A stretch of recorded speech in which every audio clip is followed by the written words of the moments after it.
mansion. This is the current president of the Philippines, Ferdinand Romualdez Marcos Jr., 17th president of the Philippines. And these are the magazines or articles about him.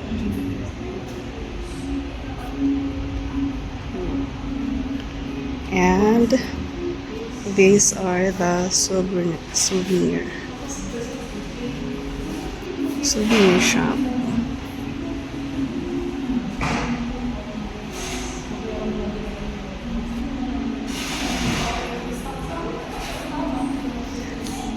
This is what you call the kacha bag. I bought one for me. Yeah.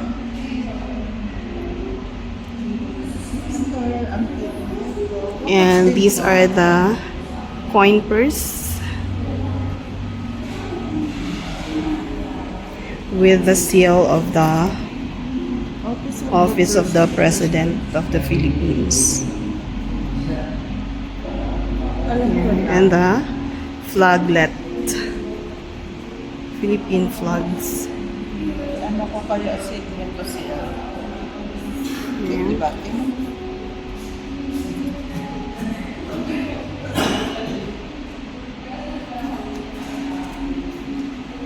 So that's it. There. You're free to come here. I invite you to visit the mansions. It doesn't have any entrance fees. You just need to register. And there will be a guide that will accompany you while you're roaming around the mansions. A tour guide.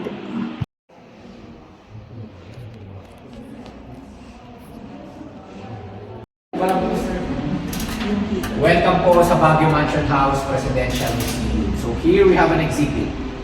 Yan ang mga structures na pinangalagaan ng Malacanang Heritage Mansion Management Center. Madalas nyo na rin po nababasa ang salitang Malacanang sa balita, social media, TV. The word Malacanang, kapag may letter G po yan sa kanyang spelling.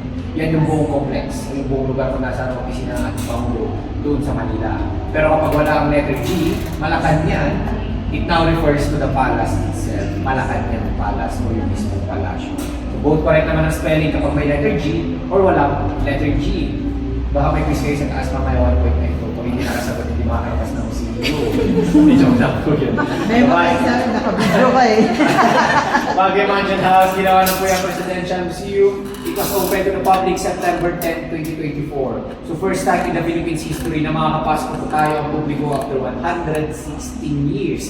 Siguro yung iba sa atin na dati nang bumibisita rito sa Baguio, Hanggang gate lang. Picture. Ngayon, tataas na kayo.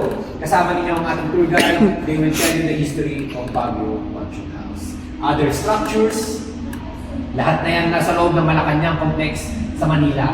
Bahay Ugnayan, museum dedicated to our president. Pag nag-visit kayo doon, makikita nyo ang isang timeline. Ipinapakita dyan ang kanyang personal and his political journey hanggang siya po ay naging Pangulo na natin. Naka-display dyan ang mga campaign materials, kasama ang sasakyan na ginamit niya during his campaign. At mga ilang regalo galing sa kanyang mga supporters. Now, Teos Mansion, it is a presidential museum. Dito mas marami kayo makikita mga memorabilia ng lahat na naging Pangulo natin. Halimbawa, damit, sapatos ng unang Pangulo ng Republika ng Pilipinas, Pangulong Emilio Aguinaldo Infante, naka-display dyan. Yung chessboard ni Pangulong Garcia, sabi nila, gumagalaw daw mag-isa kapag minsan. You can visit the 3 museums. Mag-book tayo sa ating website, museums.go.ph. Picturean nyo lamang po yung website sa ating counter. Libre ang pagbisita sa ating tatlong museum. Other structures na matatagpuan natin doon. Goldenberg Mansion, Lateral Mansion, Kalayaan Hall, mga old structural houses, may mga kanya-kanyang history, pero ngayon dito na ginaganap ang mga special events ng ating Pangulo. Halimbawa, state visits. When officials from other countries will come to the Philippines, Lateral Mansion will serve as their presidential guest house. Mag-scroll lang kayo doon sa ating website, marami pa pong pictures yan doon sa kanilang mga kwarto. Ang Malacanang Park, tinatawag din mo Bahay Pangulo, currently the residence of the Philippine President. Ang mga areas na venue structures, hindi na po open to the public. Ayan, good morning po sa inyo. Pwede po kayo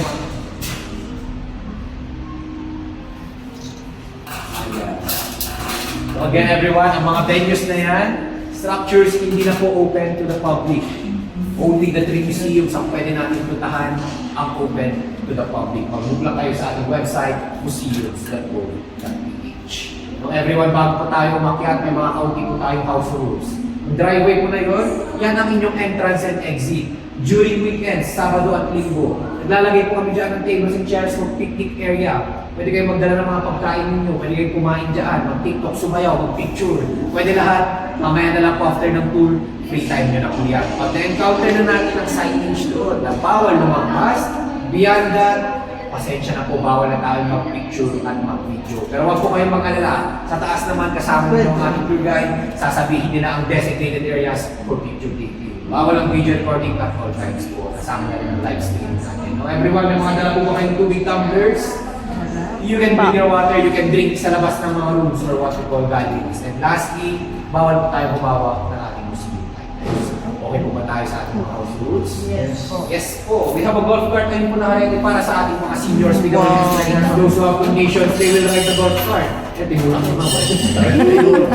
Ayan, sasakay ng golf cart po ang mga seniors natin.